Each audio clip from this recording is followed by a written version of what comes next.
Hello，大家好，我係康姑娘，歡迎各位家長同埋海外以廣東話教授繁體字中文嘅教育工作者。今日我分享嘅呢一套教材呢，叫做輕輕鬆鬆學中文日常生活300字，所以你一聽就可以知道佢係有豐富嘅詞彙詞語表。咁事不宜遲，大家一齊嚟睇下佢嘅網站先。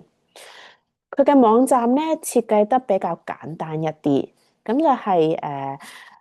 得兩個位置可以俾你撳，一個咧就係撳落去下載教材，就會彈出咗 Google Drive，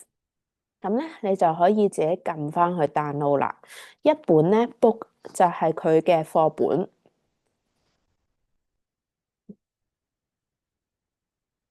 佢嘅課本。有漫畫，有一啲圖卡，有一啲詞語，同埋去到最後咧，就有佢嘅豐富嘅詞語表，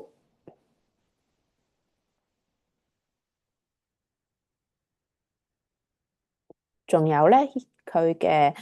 有詞語表啦，仲有佢嘅錄影片段對話嘅英文翻譯。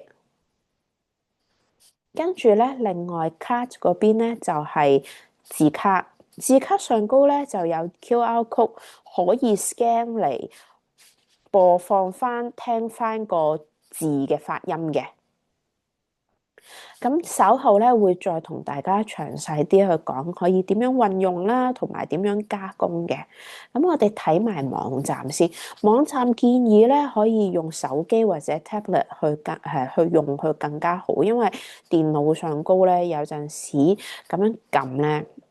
就有啲奇怪，佢要咁樣撳，譬如大下大堂，跟住之後先可以再出到，反而唔係出翻佢最大嗰隻字嘅讀音咯。咁好，而家大下大堂咁撳咗落去，跟住咧佢就會有一段呢篇呢一課嘅一啲短劇啦，係啦，跟住咧我哋 comic 就係頭先課本入面嗰個小嘅漫畫啦，然後就有得播放佢嘅字卡嘅讀音啦，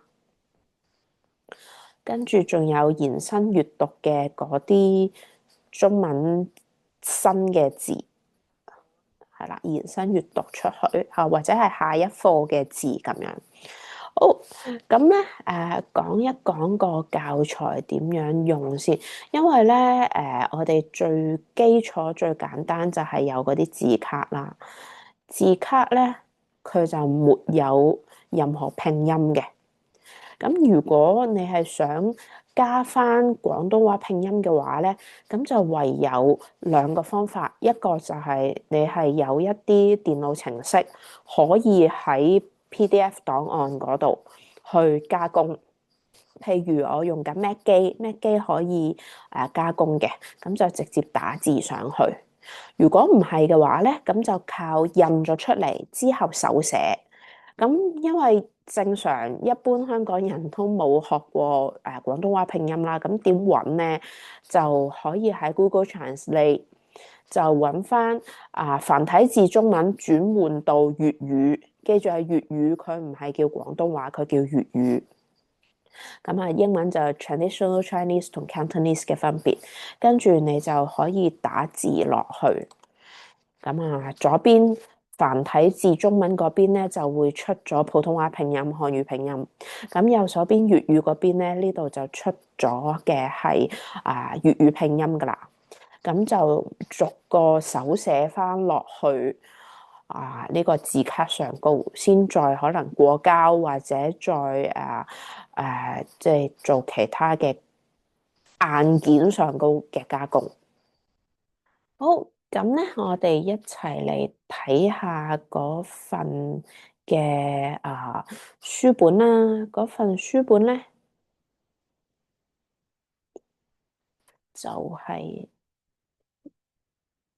書本咁樣樣啦。頭先睇咗。咁我嘅使用方法建議上高咧，就會覺得可以咧，就等小朋友去做一種 role play 角色扮演。譬如佢哋睇咗個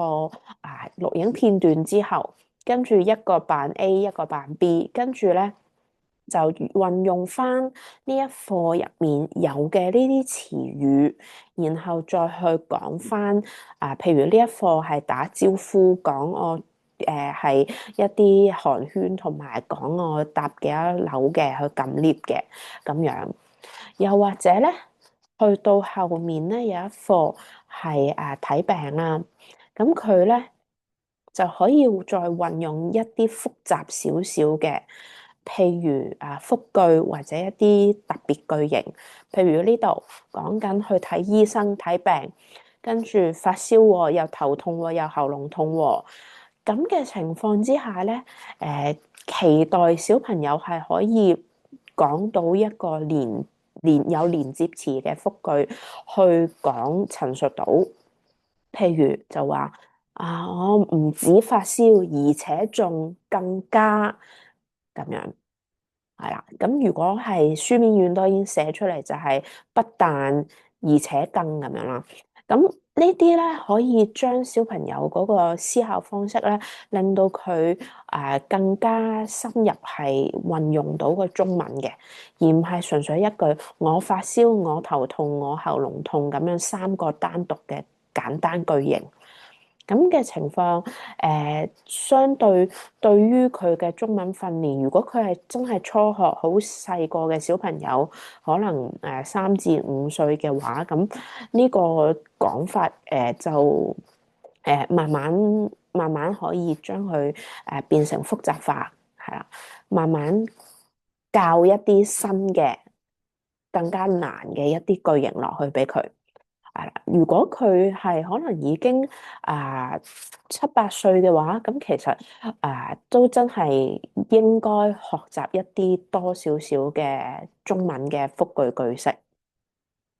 咁大致上我就會係呢兩種啦，即係role play 以及去集中睇返一啲講嘢嘅時候個句型係點樣。咁就如果各位家長咧，對於呢份教材有其他嘅運用或者其他教育工作者都想同我交流下，會唔會有其他嘅使用方式，或者有其他嘅資源大家可以分享嘅話，都歡迎隨時comment 我各種途徑都得，我有齊 YouTube、Facebook、IG、Threads Patreon 都有嘅。咁我係 Cantonese with 香港粵語嘅康姑娘。咁今日分享到呢度，祝各位小朋友學業進步，快高長大，家長同教育工作者順順利利。拜拜。